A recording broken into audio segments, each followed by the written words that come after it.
जय हो। आइए सर आइए, पीछे आ जाओ, पीछे आ जाओ, हट जाओ।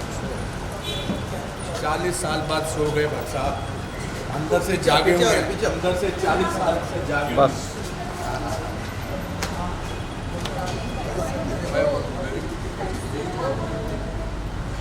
हैप्पी भाई साहब नीचे वेट कर रहे हैं मेरा। जब देखो भैया, ये इतिहास गवाह है कि ये स्टार आ रहा है मेरे आने के बाद। मैं पहले आया हूँ। नहीं, ऑफिशियल टाइम आपका 11:15 पे।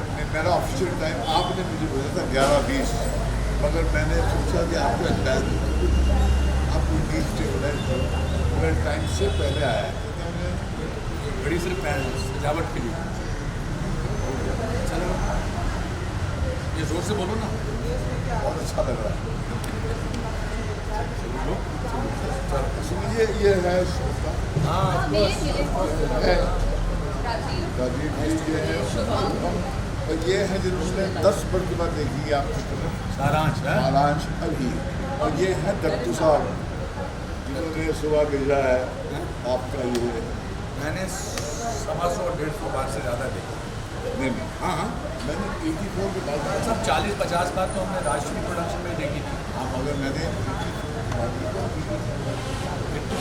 आज देखा। मैंने लास्ट टाइम देखी थी मॉस्को में विथ मिस्टर बच्चन और मिस्टर BN गाडगिल जो थे मिनिस्टर ऑफ इंफॉर्मेशन, और वो 4000 लोगों का ऑडिटोरियम था, और स्टैंडिंग ओवेशन में तो सब स्पॉटलाइट आई।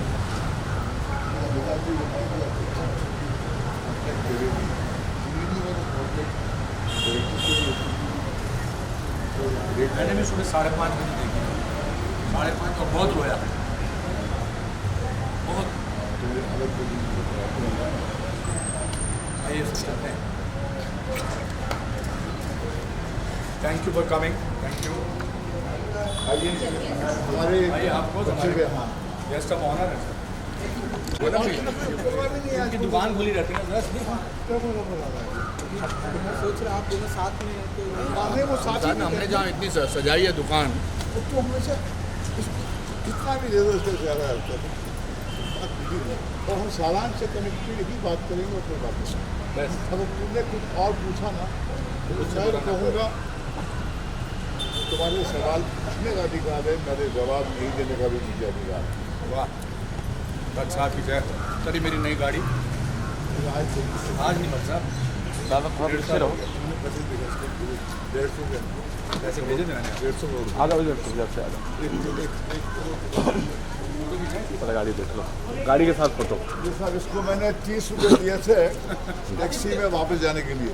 हाँ भट्ट साहब, ये इतिहास गवाह है कि 30 रुपये मैंने दिए थे, ये मुझे एयरपोर्ट छोड़ने आए थे, तो बड़े शर्मिंदा थे कि भैया वापस जाने के लिए पूछ लूँ कि नहीं पूछूँ। पैसे थे नहीं वापस जाने के लिए। ऑटो के मैंने 30 रुपये दिए थे इसको, 30 रुपीज़। 30।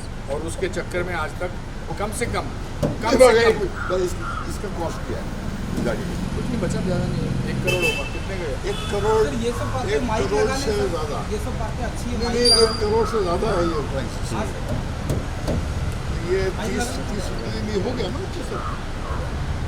आइए सीरियसली करने की बात है, क्या करें।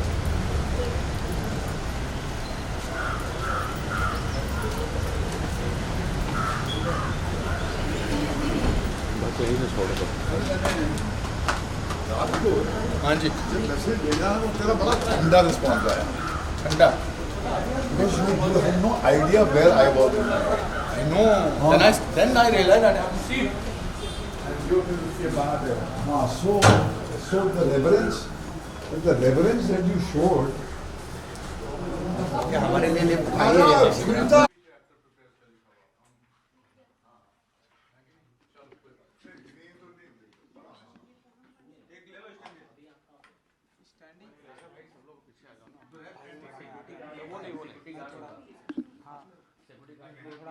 मैं थोड़ा आगे आ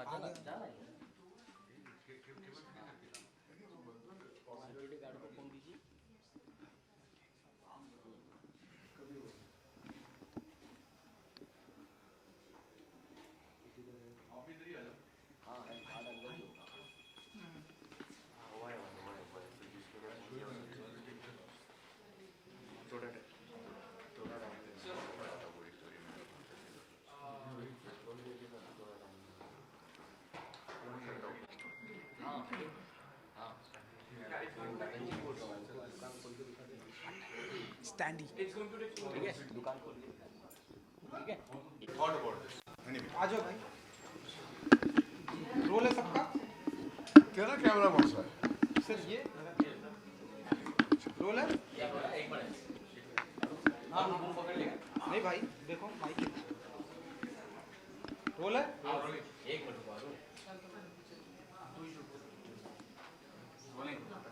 सर स्टोरी वहीं से स्टार्ट करेंगे जो आप बोल रहे थे कि आज सर के पास है ना आपके पास करोड़ों की गाड़ी है जिक्र हो रहा था 100 रुपए के ऑटो के पैसे के वहीं से एक्टर प्रिपेयर की कहानी आप लोगों की चालू हो गई थी तो सर थोड़ा स्टोरी वहाँ से शुरू नहीं करेंगे जहाँ से आप चाहते हैं।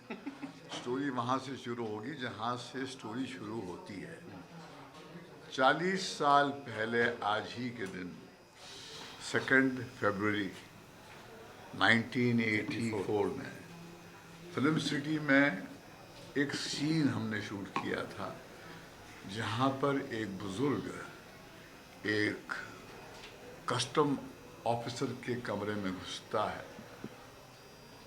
और चिल्ला कर कहता है कि क्या मुझे अपने बेटे की अस्थि को हासिल करने के लिए भी घूस देनी पड़ेगी। उस सीन ने लोगों के दिलों में जाकर ऐसा अपना एक स्थान बनाया है कि 40 साल बाद भी उसका जिक्र होता है। ये जो एक्टर प्रिपेयर्स का जो स्कूल है जो 19 साल से चल रहा है 5 तारीख को उसके 19 साल हो जाएंगे बच्चा 19 साल से चल रहा है जहाँ पर ये शिक्षा देते हैं नौजवानों को जो मुल्क के मुख्तलिफ इलाकों से आते हैं। उसकी बीज उस दिन बोई गई थी। आज ये वृक्ष बन गया है और आज इस वृक्ष के नीचे बहुत सारे लोग आते हैं, उसकी छांव में आनंद लेते हैं, ज्ञान प्राप्त करते हैं और जाके अपना भविष्य जो है तराशते हैं। तो उस वक्त ये जो नौजवान आया था वो जैसे मुंबई में हज़ारों लाखों लोग आते हैं सपने लेकर, मगर अगर आप करीब से शहर को महसूस करें तो इस शहर की गटर से मरे हुए सपनों की बू भी आती है। वाह बहुत कम लोग हैं जो अपने जज्बे के बल पे, अपने इरादे के बल पर, अपनी मेहनत के बल पर कहीं पर एक मकाम बनाते हैं, क्योंकि ये पेशा जो है किसी को माफ़ नहीं करता, ख़ास करके नाकामयाब लोगों को। और यहाँ पर इस नौजवान ने जब दरवाज़ा खटखटाया मेरे घर का और मैंने दरवाज़ा खोला तो मुझे आज भी याद है वो एक चेहरा था जिसकी आँखों में एक नूर था और एक उम्मीद थी कि यहाँ से कुछ हो जाएगा। और मुझे ठीक से याद है कि मुझे तुम्हारा नाम याद आ गया। हाँ बच्चा आई वॉज वेरी हैप्पी। उन दिनों डायरेक्टर्स जो हैं स्ट्रगलिंग एक्टर्स के फ़ोन उठाया करते थे, वो एक प्रथा थी और हम भी खास कामयाब नहीं थे, मगर उठाने की प्रथा जो है उस वक्त थी, आज नहीं है। तो वहाँ से इस नौजवान का सफ़र शुरू हुआ। 28 साल का था जब उससे मैंने एक 65 इयर्स ओल्ड कैरेक्टर का किरदार दिया। लोगों को लगा कि एक बूढ़े का रोल होगा। उनकी जहनियत पे तरस आया मुझे कि जो मैं बनाने जा रहा हूँ वो मुझे पता है, और शायद इस बच्चे को भी पता नहीं था कि क्या बना रहा हूँ मैं। मगर इसकी जो ख़ास बात है, इसकी एक्टिंग की कला, ये तो गोल्ड मेडलिस्ट थे जब आए थे, ये शिक्षा देते थे लोगों को एक्टिंग के। मगर जब ये इसकी जो ख़ास बात है वो समर्पण करना।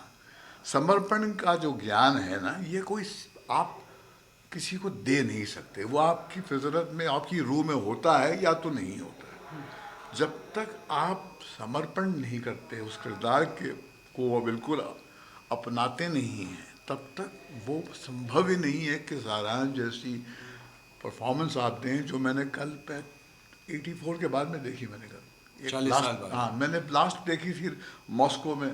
बच्चन साहब थे, गाडगिल साहब थे, इंफॉर्मेशन मिनिस्टर। रशिया में ऑफिशियल एंट्री थी ये, वहाँ पर स्पेशल क्रिटिक्स अवार्ड मिला था। 4000 लोगों की ऑडिटोरियम में अनुपम, वहाँ पर ये फिल्म देखी थी हमने और स्टैंडिंग ओवेशन मिला था। स्पॉटलाइट मेरे पे आप आ गई थी तो अमिताभ जी ने मुझे पीछे से ऐसा इशारा किया, भाई उठ, तेरे के लोग तेरे लिए तालियां बजा रहे हैं। अभी डायरेक्टर्स के लिए तालियां बजाने की परंपरा कहाँ थी यहाँ पर।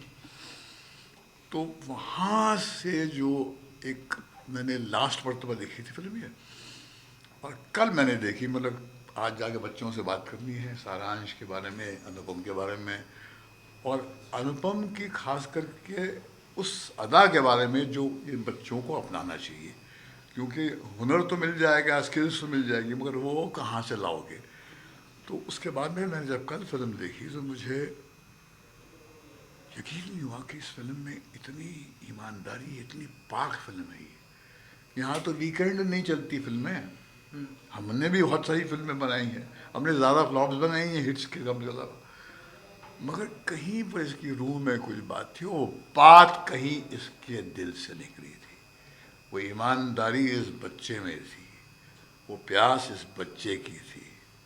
मैंने उसे दिशा दी, उस किरदार के अंदर उसको मैंने बोया, और उसने वो किया है जिसको मैं आज भी देखकर हैरान हो जाता हूँ कि कैसे किया इसने। ये तो बड़े बड़े कलाकार नहीं कर सकते। I dare anybody to see सारांश and do that kind of performance. इतनी करुणा, इतना प्यार, इतना दर्द और इतनी हिम्मत का जो है, कहीं इसने अंदर से निकाली है ना, अपनी रूह से निकाली।